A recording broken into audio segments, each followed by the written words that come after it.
bitch, I'm the best, best, best, best, best, best, best. Way too blessed, blessed, blessed, blessed, blessed, blessed, blessed. Bitch, I'm the best, best, best, best, best, best, best. Way too blessed, blessed, blessed, blessed, blessed, blessed, blessed. No matter where you try, you could never be me, never I. Keep betting from the side. Let me take this blood clot worldwide, wide. Never had to pretend, I'm a 5 times 2, that's a 10. Holy shit. Never had my best friend, if they not with me, no worry about them. Whoa, blind man can see it. Whoa, so every day I repeat it, I say, first thing in the morning, lean into it. When I wake up, thank God for life. Look in the mirror, say, bitch, I'm the best, best, best, best, best, best, best. Way too blessed, blessed, blessed, blessed, blessed, blessed, blessed. Bitch, I'm the best, best, best, best, best, best, best. Way too blessed, blessed, blessed, blessed, blessed, blessed, blessed. Haha, welcome back to Nappy Boy Radio. I am Nick Muniz. This is Nick's Nonfiction. Today on the show, we have got Sarah Bakewell's The Existentialism Café. I'd say I'm baked pretty well, man. Holy crap! My professor wanted me to write an essay about existentialism, so I passed in a blank sheet of paper. We'll start by asking what existentialism is. According to Sarah, it is sometimes said that existentialism is more of a mood than a philosophy, and that it can be traced back to the English novelists of the 19th century, and beyond that to Blaise Pascal, who's terrified by the silence of infinite spaces. Getting liminal today, getting anxious, talking about existentialism. My parents, they sent me to conversion therapy. They wanted me to go from Pascals to joules. It's a physics joke. So we're going to go all the way back to the soul-searching St. Augustine, the Old Testament's existentialist, Ecclesiastes. All the existentialists today. Webster defines the idea as a philosophical theory or approach which emphasizes the existence of the individual person as a free and responsible agent determining their own development through acts of free will. You motherfuckers better start calling me Smith. The amount of will I have. Will Smith his will? Sarah's idea today is that Sarte and his chick, Beauvoir, they have two of the purest forms of existentialism. I got deeper stories about how Camus slept with Sarte's wife. It's a pretty sick story. All these French despairing nihilists, all those arcs, and they still can't triumph. Sarah interviewed local Parisians, asked them what they thought existentialism is. It is a philosophy of expectation, tiredness, apprehensiveness, excitement, a walk up a hill, the passion for a desired lover, the revulsion from an unwanted one, gardens, the cold autumn sea at Le Havre, the feeling of sitting on an overstuffed upholstery, the way a woman's breasts pool as she lies on her back. Yeah, I call that gap-toothed titties. It's an existential chin scratcher today. The thrill of a boxing match, a film, a jazz song, a glimpse of two strangers meeting under a street lamp. He made a philosophy out of vertigo, voyeurism, shame, sadism, revolution, music, and sex. Lots and lots of sex. Where do I sign up? We're doing the bonus segment at the end. Maybe we talk about the Parisian riots. What did the Waffle call his complete existential paradigm shift? An ego death. Why don't dolphins have a midlife crisis? They have a porpoise. What did the hippie girl try to make me bathe with? Existential oils. Be right back with you about the author.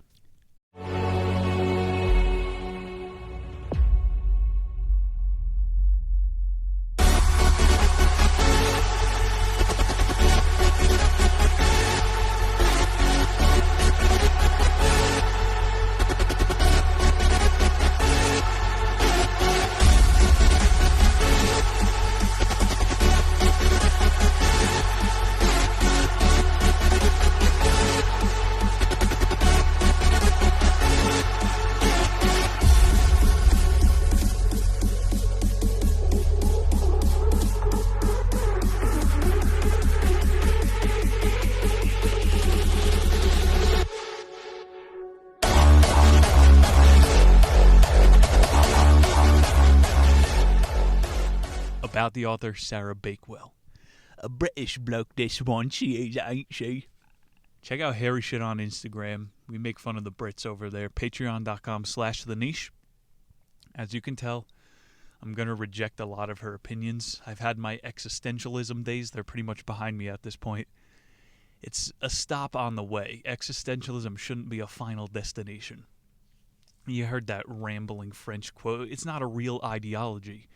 Walking up a hill, feeling good, watching a fight. What are you talking about?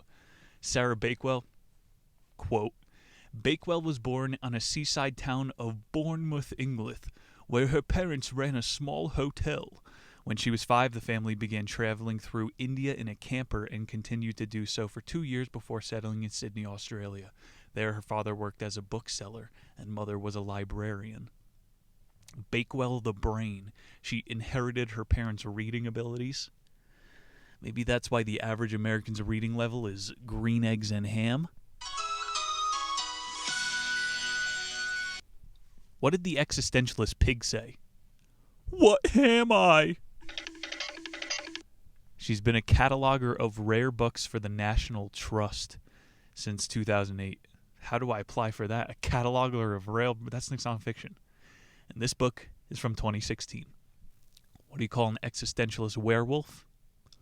A why wolf. Ladies and gentlemen, we'll be right back. Есть семья, да? Конечно. А зачем? Ну как это? Зачем? Ну, это же...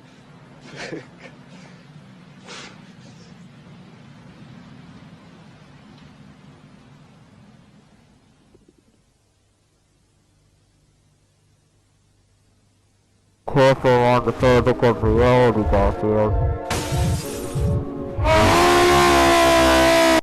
Chapter 1, The Existentialist Café, Sarte. More like Farte. Sarte's search for phenomenology took him to Berlin, but he would have found the heartland of phenomenologists in a smaller city closer to home, Freiburg in Breslau, in the southwest corner of Germany, just over the French border. This is where the Existentialist Café is. I didn't explain this well in the intro. These existentialists, they think they're reinventing philosophy, so they're doing a little, revolution of thought. But what they call phenomenology, observing phenomena, that's sociology. It's already a thing. So, if you just make up words as an academic, voila, you have an entire new area of research and you get to put your name on it. Phenomenology. I'm an anarcho-liftocrarian. I believe in no borders whatsoever, and whoever can bench press the most weight is king. Only chicks who can squat above 215 are allowed in. I don't know. If you just write a book about it, then now you're an official. And people didn't read my book, so you need a publisher on your side. Maybe we'll go deeper. Quote, with the Rhine separating it from France on the west and the somber Black Forest sheltering it on the east, Freiburg was a university center of about 100,000 people, a population often boosted by hikers or skiers passing through on their way to their holidays in the mountains. I got 40 Swiss mountain towns marked on my map. Zermatt, oh my god, we're going to go think really hard there. People of this time called Sarte a little Buddha. He was fat. He didn't spend much time on the mountain. He was in the cafe, gulping caffeine all day, talking about these fucking Moravian students. There was Thomas Messkirch, Franz Bertano. Quote, Bertano was the sort of teacher who could work such miracles. A former priest trained in Aristotelian philosophy. He had resigned from the priesthood and lost an earlier teaching job after questioning the church's new doctrine of papal infallibility, which he considered indefensible. Papal infallibility. I get to touch as many little altar boys as I want because I am infallible. I have God on my side. Papal infallibility. That's pretty sick. And this Bertano guy, it's indefensible. Sarah's going, these existentialists knew to distrust authority. I don't know. The police, they don't run as tight a shift in the mountains. If you're living up in a mountain town, you're not getting as harassed as often as a flatlander. You flatlanders down there, I don't know, you realize there's a pretty large degree of self-reliance the further off-grid you go, and the illusion of authority, it starts to dissolve really quick. Alaskan men are their own masters. Wee-woo, wee-woo. There's a 20-car pileup on the Boulder Creek Icy Pass. Sir, I'm going to have to pull you over because of your license plate. Yeah, the world we live in. Quote, they edited a yearbook in which they published phenomenological texts and taught basic university classes. The phenomenological kindergarten, as one of the key assistants, Edith Stein, called it. Stein was struck by the extreme devotion Husserl expected from her and other colleagues. So like I'm saying, they wrote the book and then make it a little class, the kindergarten. It's not a cult, it's a classroom. She reduces the phenomenology again. It is essentially a method rather than a set of theories. You know, existentialism is more of a mood than an idea. At the risk of wildly oversimplifying, its basic approach can be conveyed through a two-word command. Describe phenomena. Could have just said that, Sarah. So just kind of start describing things.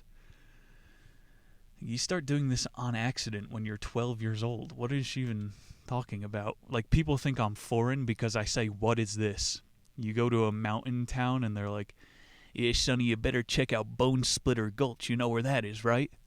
What is this?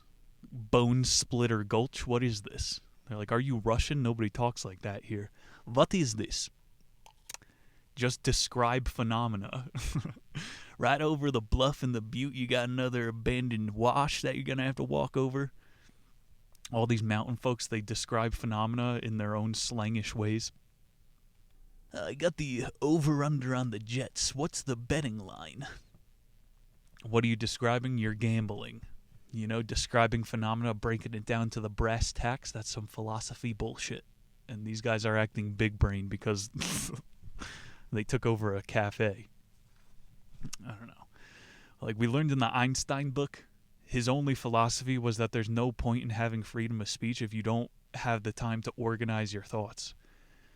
And so, like, I'm just thinking about Hitler and how he took over an entire bar and then he just started radicalizing people. So this is like, they're just fucking circle jerking each other with sad ideas. Get politically involved. The existentialist man. In the intro, he's saying existentialism is about female and gay rights. But he's talking about describing phenomena. Isn't it racist to notice patterns? Black people eat chicken. No, that's racist. I think this is why cultural Marxism is so big right now. Everyone is exactly the same. The way you get smart is by starting to notice patterns and building on those phenomenological. Plato's, the other OG philosophers, they called each other schizos as a compliment. Dude, you could hold so many ideas without believing them. Phenomenology. It's who could be the most racist without being racist. I gotta start reading some deeper philosophers who start measuring people's craniums and shit. What then is a cup of coffee? This is Sarte trying to sound smart. I might define it in terms of its chemistry and the botany of the coffee plant, and add a summary of how its beans are grown and exported, how they are ground, how hot water is pressed through the powder and then poured into shaped receptacles to be presented to a member of the human species who orally ingests it. I could analyze the effects of caffeine on the body, or discuss the international coffee trade.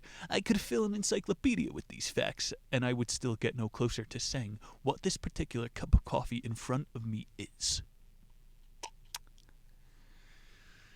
I mean, you gave it a backstory. It's how you approach the question.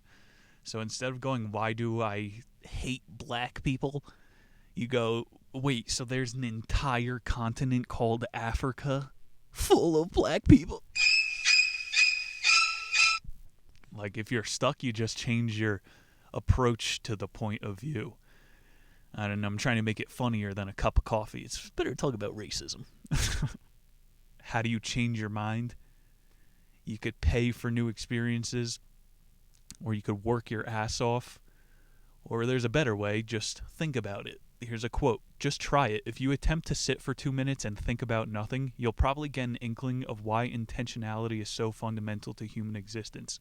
The mind races around like a foraging squirrel in a park, grabbing in turn at a flashing phone screen, a distant mark on the wall, a clink of cups, a cloud that resembles a whale, a memory of something a friend said yesterday, a twinge in a knee, a pressing deadline, a vague expectation of nice weather, a tick in the clock. Some Eastern meditation techniques aim to still this scurrying creature. But the extreme difficulty of this shows how unnatural it is to be mentally inert. Left to itself, the mind reaches out in all directions as long as it is awake, and even carries on doing it in the dreaming phase of sleep. All sounds pretty woo-woo, it's true. And see, I'm not taking this book too seriously because they're like mixing in Eastern philosophy. I'm learning the deepest Western philosophies are setting the grounds for your politics. And I don't know if I want to move forward into that, but you get it. We'll do more patriotic bullshit this summer. Maybe we'll actually read a Camus book like The Rebel, because these philosophers kind of suck. He's right. Meditating does the same thing for your brain that a huge experience or work can do. The goal is training your mind to control your body. And like even me, I'm not talking down from a position. Your body is in control. I need to work out in the morning. Otherwise, I will rip someone's fucking head off. And then I fucking meditate in the sauna and try to get my brain back in control. Because you're fucking shoulder checking people, you think you're big again. Yeah, you're never going to have a new idea if you're just running old ideas in your head. You got to seriously let those things play out and then tell your mind, we're not having that thought anymore. Let's come up with some new shit. I've been doing this show for 5 years and I still don't repeat myself. Like, we got to use the existentialism to grow. These heady nerds, they're just going to keep you in circles. What is a cup of coffee, bro? Use this fucking bullshit to get rid of your old circular thoughts. That's what psychedelics will teach you. Fucking, you're not going to grow if you sit in a cafe every single day. You got to hit the slopes of Friedberg one day and then think about it the next day. You're going to get powder for brain if you're a snow bum. And if you're Sarte, you're just going to buy into your own ideas. Well, I'm right about all this existential bullshit. Whatever. Extreme moderation except for stoicism. Chapter 2. The Magician of Messkirch. 1927, Martin Heidegger appears on the scene. Everyone is perplexed about being. Of all the perplexing things about being, Heidegger goes on the most perplexing of all this, and that people fail to be sufficiently perplexed about it. I say the sky is blue, or I am happy, as if the little word in the middle were of no interest. But when I stop to think about it, I realize that it brings up a fundamental and mysterious question. What can it mean to say that a thing is? Heidegger's our sophist for the day. He's doing like a worse version of Descartes. I think, therefore I am. He's going, but is? Like, what is am? What is being, dude? That's not to say he's not asking a couple good questions. I am fundamental aspect of thought. Not trying to just be a dick about because people really like philosophy. I love this shit. I read it all the time. Like, I'm just saying, not a lot of world-class thinkers come out of the Southwest Pacific. There's a reason for it. You don't hear of Ding Ding Pot, the Philippines philosopher. Like, I've heard of people from Malaysia say they don't have a strong sense of identity. I watch YouTubers that go through Laos and all this crap. I'm trying to put it nicely. Some people in the Southwest Pacific, they do not know their own names. They don't know their names. The sense of self is more flimsy in certain parts of the world. Like, they live in a state of ego death.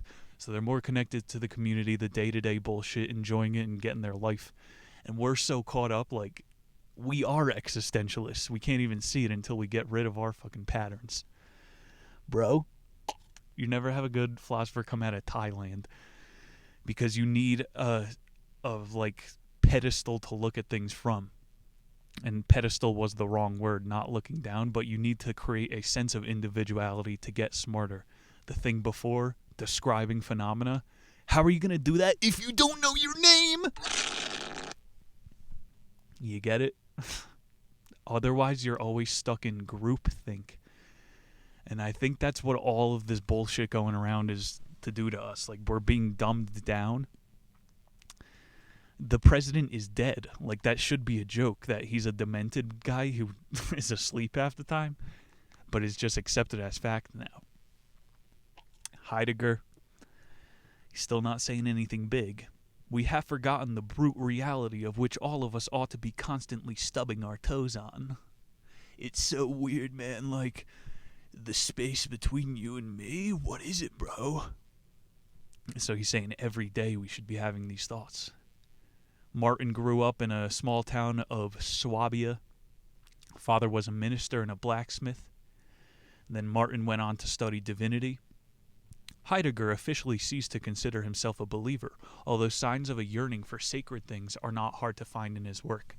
Many years later, Hermann Heidegger revealed a secret he had heard from his mother long before. His real father was not Martin Heidegger, but a doctor with whom she had an affair with. So that blacksmith wasn't really his dad. And then Heidegger, he's really punchable. This guy has his Thoreau phase. I can relate. He started wearing a specifically tailored version of traditional black forest dress, a brown farmer's jacket with broad lapels and a high collar, set off by knee-length breeches.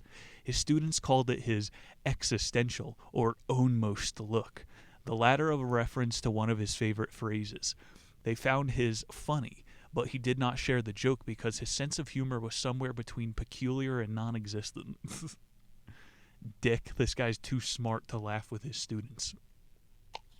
What did he even fucking contribute here? Quote, years later, and with a less sympathetic attitude, Daniel Dennett in Asborn Steglick Petern's satirical philosophical lexicon would define a Heidegger as a ponderous device for boring through thick layers of substance, as in, it's buried so deep we'll have to use a Heidegger. So that's what he's remembered for, his contribution. He was so fucking boring and beating around the bush that's what his style is remembered as. Heidegger became shorthand for shorthand. His legacy is redundant. Heidegger's like the original no questions in class guy. He considered hands-on discussion to be chit-chat. I fucking hate this guy. Aristotle, Plato, they were saying that you can question them anytime. I don't know. Learning is an experience. Nothing sticks unless you feel like you're on a ride.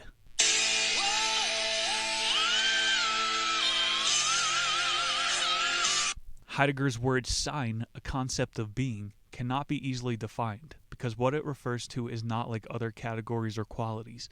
It is not an object of any kind. So I guess I included this to say that all of our hate is warranted. All he did in his career was change the word being to sign. And now he's a philosopher. Bro, I'm sign right now. At least Dolly came up with a cool phrase. Isness is the business. Chapter 3. Occupation Liberation. This author is on life support here. Sarah Bakewell. Like I'm saying, at least the artist, a lot of people think Dolly was a dandy. He's very punchable as well. But at least artists kind of make some commercial value to this shit. These existentialists in the cafe are just doing it for themselves. Fucking Sarah Bakewell. She finally ropes in Albert Camus in this chapter, so we get to go a little bit deeper. I think it's funny how even during his life, Camus was like, I'm not an existentialist. Please do not group me in with these losers. Here, I'm making up my own word. I'm an absurdist. And 100 years later, the fucking sad nerds are already trying to claim him. Like, imagine 100 years from now, Nietzsche's message, it's going to be even more twisted.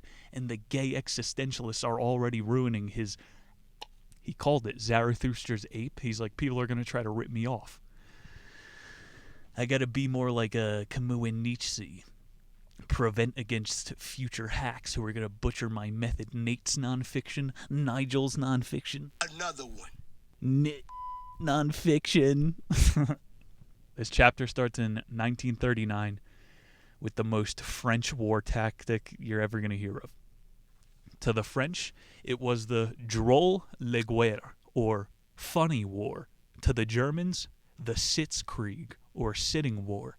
There was much nervousness but little action, and none of them feared gas or bomb attacks. In Paris, Beauvoir collected a gas mask from the Lycée Molière, where she was teaching, wrote entries in her diary, and tidied her room manically. Sarte's pipe has closed. She, Olga Kaisowitz, both lived in rooms at the same hotel. Where was Camus during the Sitzkrieg? He was fleeing Paris, headed to Lyon. And where was my favorite novelist during this? George Orwell. Big homie was on the front lines fighting the Spaniards in Catalonia. George Orwell had balls, dude. Philosophers are pussies. Camus had some balls. He joined the French Resistance. I'm saying Camus more of a novelist than a philosopher. During the war, Camus made bi-weekly trips for medical supplies in Saint-Étienne, the center of the French Resistance. 1940, he married Francine Fauré, pianist, mathematician. In 1943, he worked as a reader and editor for Espoir series. Camus met Sarte and Beauvoir in Paris at the opening performance of Les Marchés in 1943. They talked about books. Sarte had given his work good reviews in the Algiers Republican. With Sarte, he founded the left-wing resistance newspaper Combat, serving as its editor. However, it was Beauvoir who authored Sarte's first Combat articles. She had hoped to have an affair with Camus. Oh no! It's all fucking incest with these people when you read. Like, the novelists sleep with the reporters so that they get better reviews. Jean Shalit, my dude, must have gotten so much sniz. Jean Shalit, the Academy Awards. That's like reason 2 for Nick's nonfiction. We got to make the deeper connections. Sarte, Camus, Beauvoir, they were all putting each other up, writing good reviews about each other in the paper. So if you control the papers, you control the artists. Like, how the fuck did George Orwell get 1984 published? If you tried to submit 1984 today, you would be labeled as a domestic terrorist. Like, Camus dropped The Stranger right after he met Sarte and Beauvoir. Maybe he was holding on to it. Now that I wrote a book, I know you don't just go publishing willy-nilly. You wait till you get a little bit of heat or someone that's going to help you promote. It gets juicier. He begged her to send him books. Cervantes, the Marquis de Sade, Edgar Allan Poe, Kafka, Defoe, Kierkegaard, Flaubert, Radcliffe, Hal's lesbian novel, The Well of Loneliness. His interest in the latter was probably sparked by Beauvoir's tale of her adventures, since in accordance with their agreement, she told him everything. Yes, Sarte, you know how he's got a lazy eye? One of his balls are lazy too. So Camus is having a full-on affair with the publisher. He's a notorious cheat. And it's just, people minded their business back then. Like, you heard about every single time Johnny Depp cheated. He was literally banging the other reporter's wife, and they still wrote good reviews about each other's books. What, they just have more class back then? You could just sleep with anybody. They're talking about lesbians. I don't know, maybe Beauvoir was a lesbian and Camus had threesomes with her. Let's go, Albert! Sad boy Sarte, he's getting jealous, and he does start to trash The Stranger a little bit. And I'm saying he still had bro code where he didn't publicize the affair.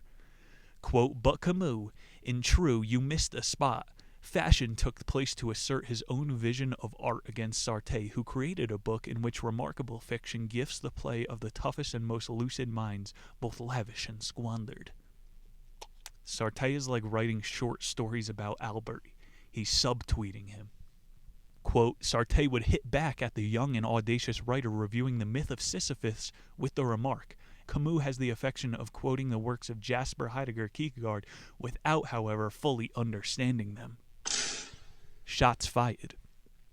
Got a full-on philosopher beef. Mythosisyphus, that's the only philosopher work that matters. It's an entire book dedicated on whether or not to die. And so these fucking posers, Heidegger and fucking Sarte, are like, I don't know, they never had the balls to question suicide themselves, and like, are philosophers? Sure, buddy. He's a publicist. Sarte's disses really didn't go over well. Everyone knows Camus got the lowest hanging nuts in philosophy. Quote, Camus died as the passenger in a car that crashed into a tree in the French town of Villebellevin. As true Sigma male fashion, his death is a complete mystery. He Paul Walkered. It's been a long day. Quote, the author had originally intended to take a train with his wife and children, but he spontaneously accepted his publisher Michel Galmerd's proposal to travel in his car. There would be no return journey. Inside Camus' pocket was the unused train ticket, signifying the road not taken. Chapter 4, The Dancing Philosopher. This is a shorter chapter. It's about a young up-and-comer at the cafe that everyone made dance for them.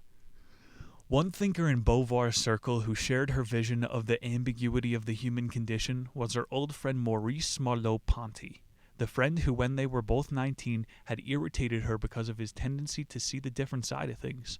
Merleau-Ponty had spent the war working himself into uncompromising attitudes that went against his grain.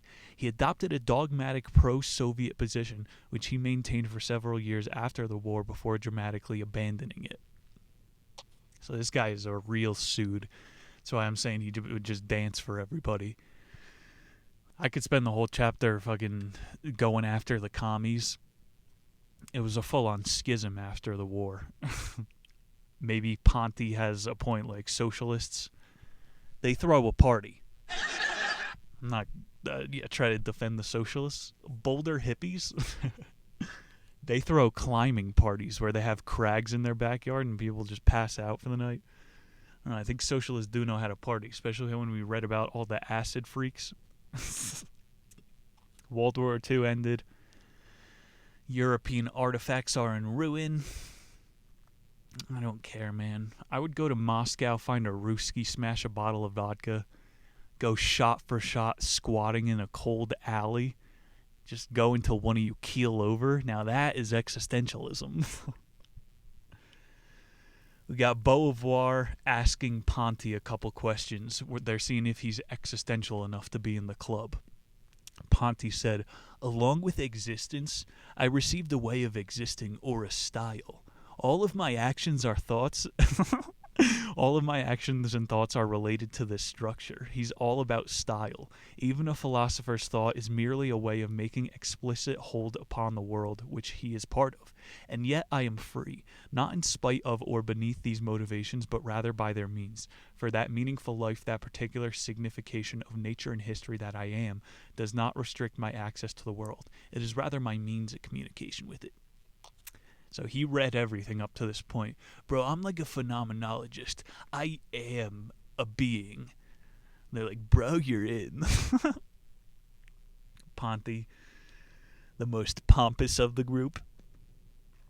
I don't know. This is how subcultures go, you know? You keep doubling down until the last guy's a complete clown. We get a lesson about Zen from Ponty the pony. The aspect of our existence that limits us is the same one that binds us to the world and gives us scope for action. They make us what we are. Sarte acknowledged the need for this trade-off, but he found it more painful to accept. Heidegger recognized limitation too, but then sought something like divinity in his mythologists of being. Merleau-Ponty instead saw quite calmly that we exist only through the compromise with the world, and that this is fine. So, like, he's not religious. It's like all the solipsistic Zoomers out there. They make TikToks where they go to 7-Eleven and call the shop owner an NPC. A kid got stabbed recently because of this. I'm telling you, you're getting brainwashed by Elon Musk out there. You're not living in a video game.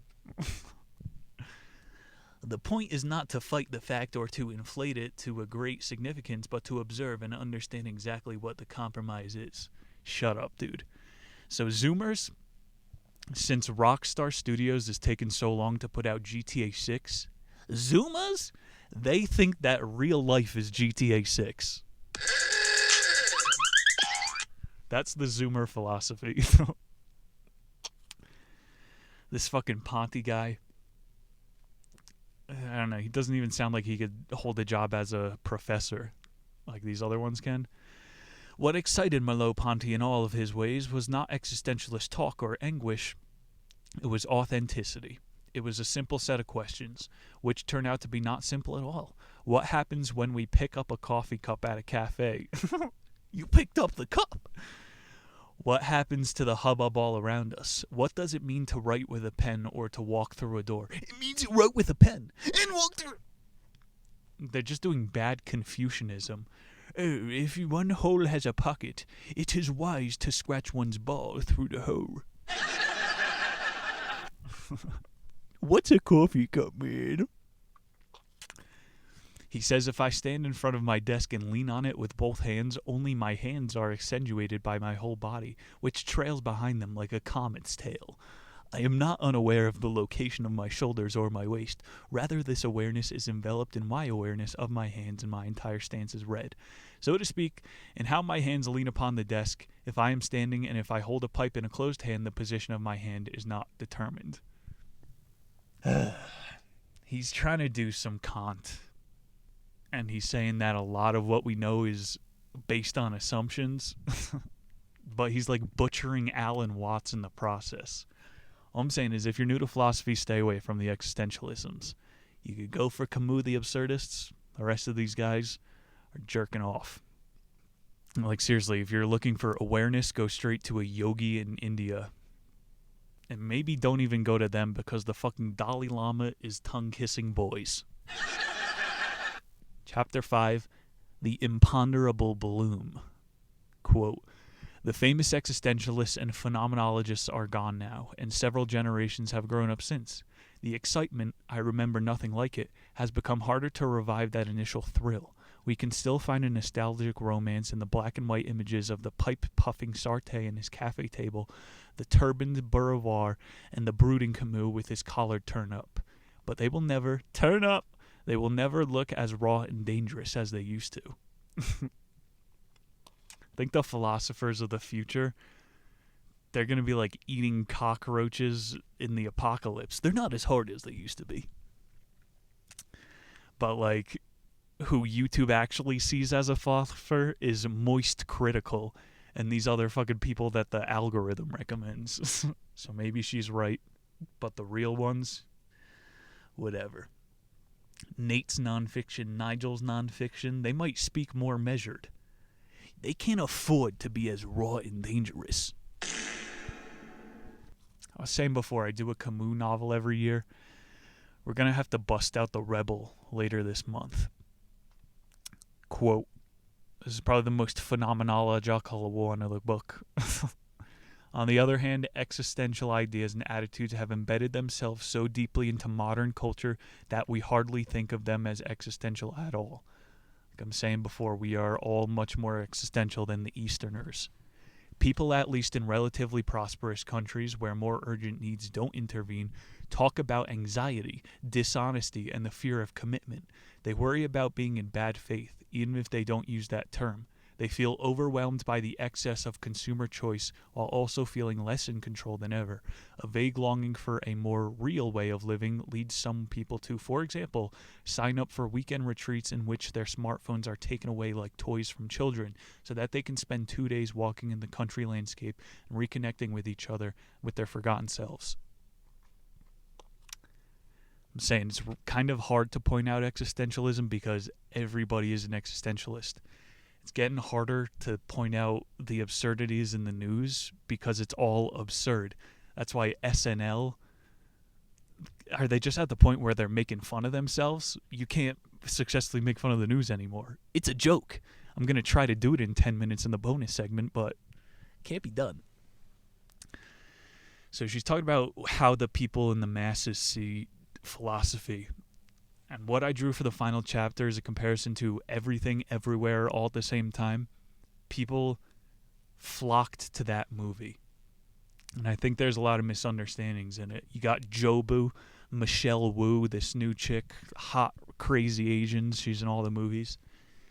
In that one, the closer she gets to the bagel, the closer she gets to her super character, Jobu, the sadder she gets. And like maybe that's the niche. You're going to become the Ubermensch, but you might lose your happiness. But people will look up to you and you'll multiply everybody else's happiness. Like, the only character who's happy in the Everything Everywhere movie is the grandpa, the guy who sits on the roof and plays with the iguana. Existentialism is a consideration of all thoughts and possibilities. That's why we see it as anxiety. It's a lot of thinking to do. Happiness is found in the small things. It's the exact opposite. So everybody who watched that movie, bro, I'm going to become the dimension hopper. I'm going to be everything and everywhere. The only way to be happy is to pet a fucking iguana. Ponte was right. We should just be partying. Technology is just making us a bunch of nervous Nellies. I think I would want to go party at the full moon party at Thailand more than I would in America because everyone's just on the damn phones. We in the club listening to Chris Brown, and hoes are still on the damn phone. In the previous century, so Sarah's talking about herself, I grew up naively assuming that I'd be a constant steady increase in the nebulous stuff through my lifetime, but in personal choices and politics, in some ways this has come true. On the other hand, unforeseen by anyone, basic ideas about freedom have been assailed and disputed in radical ways, and we are unable to agree to smaller amounts. So I'm saying we're somehow being made more anxious and more dumb, just anxious enough that we won't agree with our neighbors. It's pretty crazy. Sarah dropping more truth hammer. Science books and magazines bombard us with the news that we are out of control, that we amount to a mass of irritation but statistically predictable responses veiled by the mere illusion of the governing mind. So humans are so crazy and unpredictable. But with ChatGPT, we can predict everything the unpredictable humans can do. Well, which one is it? They tell us that when we decide to sit down to reach for a glass of water to vote, or to choose from whom to say the trolley problem, we are not really choosing at all, but responding to tendencies and associations that are beyond the reach of both reason and will. We're already on the fucking runaway train. Nobody's thinking straight. I don't know what to tell you guys.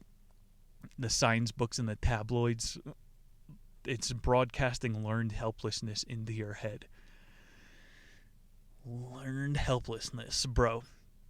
I figured out the psychological realm. I don't know what to tell you. Reading such accounts, one gets the impression that we take pleasure in this idea of ourselves as out-of-control mechanical dupes of our own biology and environment. We claim to find it disturbing, but we might actually be deriving a kind of reassurance from it. It's what it is. You get reassured by the sad news. Like, I saw an article that cheese hits the same part of your brain that hard drugs do. So you go, I guess I'm just addicted to cheese now because I read an article. Or you fucking sack up and stop eating that cow tit slop.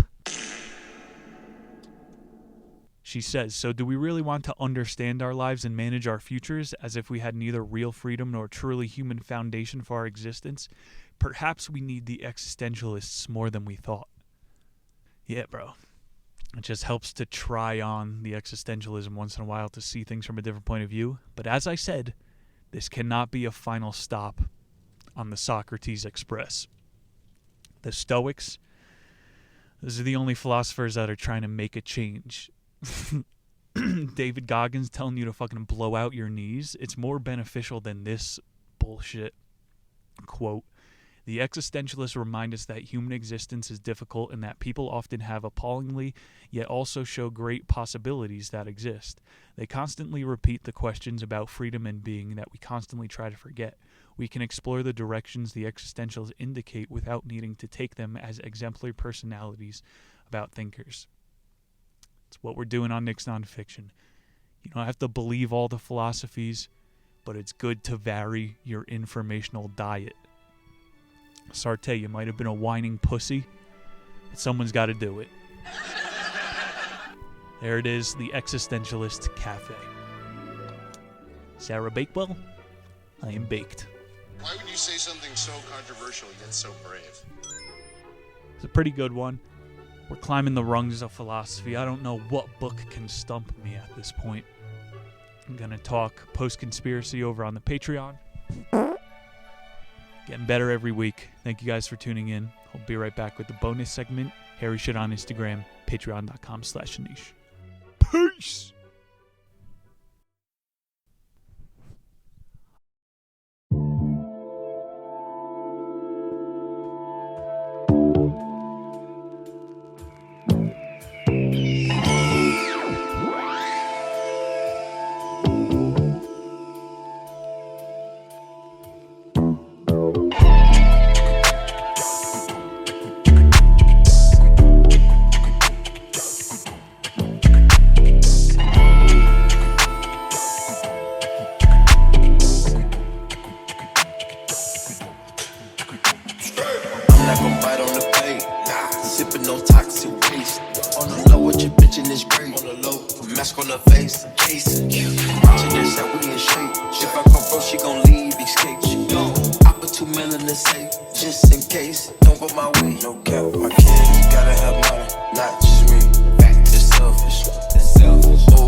Okay.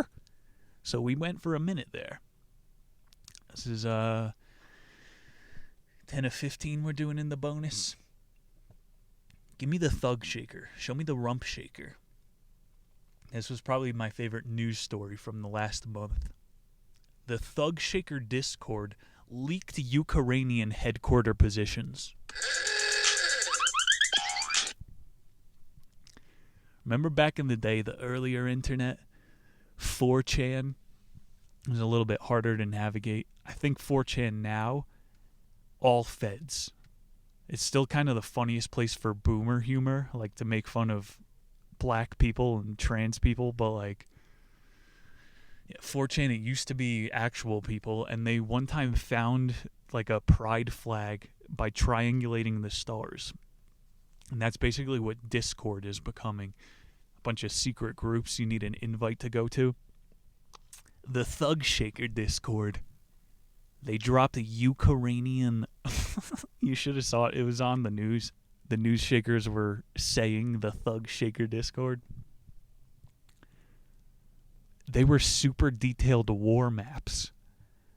I couldn't believe what I was looking at. I don't really have that much information on the story, but something to know about. I also saw another sad one. New York City. A 10-story building collapsed on civilians due to faulty cement. It's a good thing we got the Standard and Review Board out there doing their job. What else this month? What else?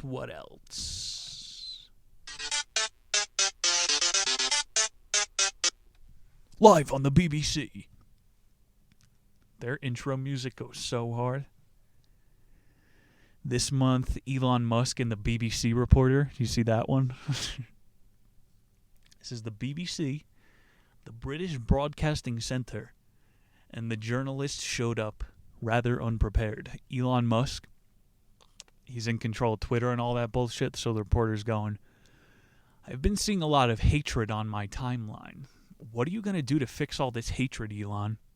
Elon's like, well, I think it would be more productive for us to define the hatred so we have a metric to program the site moving forward. Can you give me an example of what you saw? And the reporter's like, muffled fart. That's what came out of the reporter's mouth. He was like, well, it's just so much hatred. I can't even stand to look at it. I haven't even been looking at my timeline for like 6 months. And Elon's like, so you haven't looked at your timeline for 6 months, but you're seeing a lot of hatred on your timeline. The reporter's like, that's exactly right. It's just so much hatred. So Elon's like, give me one example. And they go in circles for 3 minutes. Can I get one example of the hatred you saw? And the journalist for the BBC didn't pull up to the interview with one example. It's pretty insane what we think Newz is. What the fuck? They said, like, COVID is officially over. I can't even talk about that anymore. It hurts my soul. The fucking CBDC, Central Bank Digital Coin. I don't care. I went off for, like, 5 pages in my book about digital twins and what the economists are trying to do. Check that out. It's on the Patreon. It'll probably only be up for another couple months. That's my book I'm talking about because, yeah, bro. There are ways you have to play the internet. I understand. I'm gay. What else is on the news? This one was fucking insane. So, like, I would usually just bullshit in this part of the segment, but at least once a month, I don't know, people think it's, like, productive to call this stuff out. California did a story. This is the CNN headline. California hillsides are exploding with wildfires after epic rainfall. Here's why this is a bad thing. So California, the state that has been in a drought for a decade. We've been hearing about the drought. When I lived in LA, you couldn't shower for more than 5 minutes. For a decade, there's been a drought. And now the hills are exploding with wildflowers and epic rainfall. And it's a bad thing.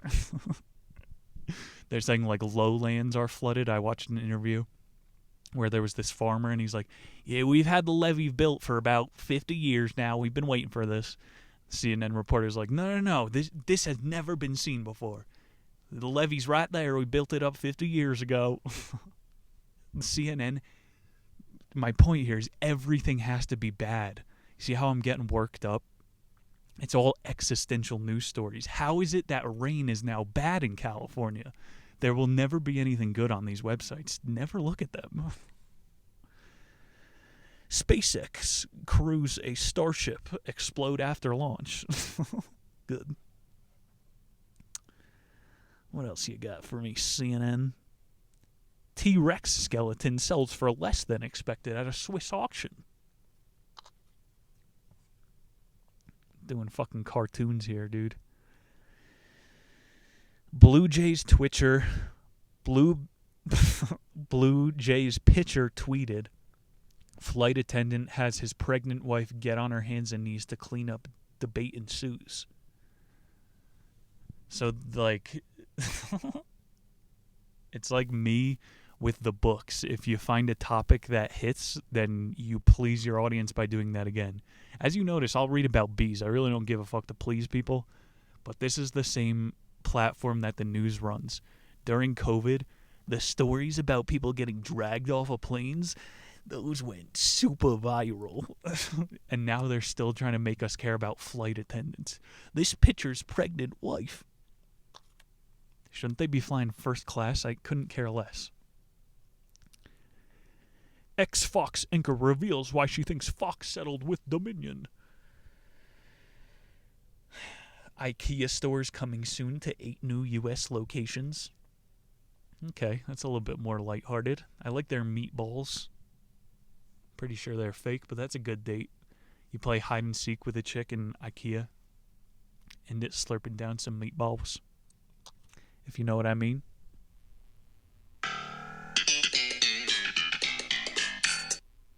I said, girl, you want to slurp on my meatballs? TSA won't let you carry on an item that settles dispute in gentlemanly manner. This was a story about a guy with a shillelagh. I can't even bring my fucking club on the plane. And meanwhile, you got a whore with her Great Dane? That's a weapon, a Great Dane. You can now apply for shared privacy of a $725 million Facebook data privacy settlement. Whoa. Should I try to get like $1,000 by saying Facebook stole my data? And then use that $1,000 to run Facebook ads? Dog, even YouTube now, they added a new thing in the creator studio where you're supposed to buy advertisement. YouTube is done. It's like as bad of an algorithm as Instagram was. I was in the heyday of Instagram meme making. I was getting 15,000 likes on a post. The algorithms change, man. I think they're going to have to come out with like a dark YouTube or some sort of new platform for video hosting where you're allowed to say bullshit. I don't even know. But that's not my main concern. I got like getting real honest here at the end. Current segment on our show called Explain That Graham. We're going to do a deep dive on our guest. Doing a deep dive on the host. 3 months left in Colorado. No! You have to save up for the van. New York comedy is dying. L.A.? This might be the time, boys. 27 years old. How many times can you go to L.A. and fail? Maybe third time's a charm. I'm going to be writing fucking scripts this time. Fuck a book. Motherfuckers watch more movies than they read. What am I doing? Gas stations in Florida are struggling to stay open. Here's why. Because everyone is on meth in Florida. That's why. I'm Colin Juiced. I said before you can't make fun of the news. Literally, you can say one thing because it's all a fucking joke. We've tested bidets for 3 months. We're never going back to standard toilets. Great! So I want to hear from CNN journalists in detail how they got the turds blasted off their ass from a bidet. Now that's journalism. I think we've done our part here, ladies and gentlemen, shedding light on the collective shadow, 1 week at a time. Love you guys, the Knickers. I know you think we're dead because YouTube wants me to buy ads. Not, you know, they even put out another thing saying that subscriber count doesn't matter anymore. Okay, so then what does? YouTube. Gonna be out here trying to connect with you guys for real. I value this relationship, and thank you. Couple soundboards. What? You never played Tuber Simulator? I played it. What are you talking about? I'm such a gamer. Today we're going to be going over 5 Fortnite YouTubers. I got a number 1 victory royale. Yeah, Fortnite, we about to get down. 10 kills on the board right now. Just wiped out Tomato Town. Nick Muniz signing off. I love you guys. Thanks for tuning in. See you soon.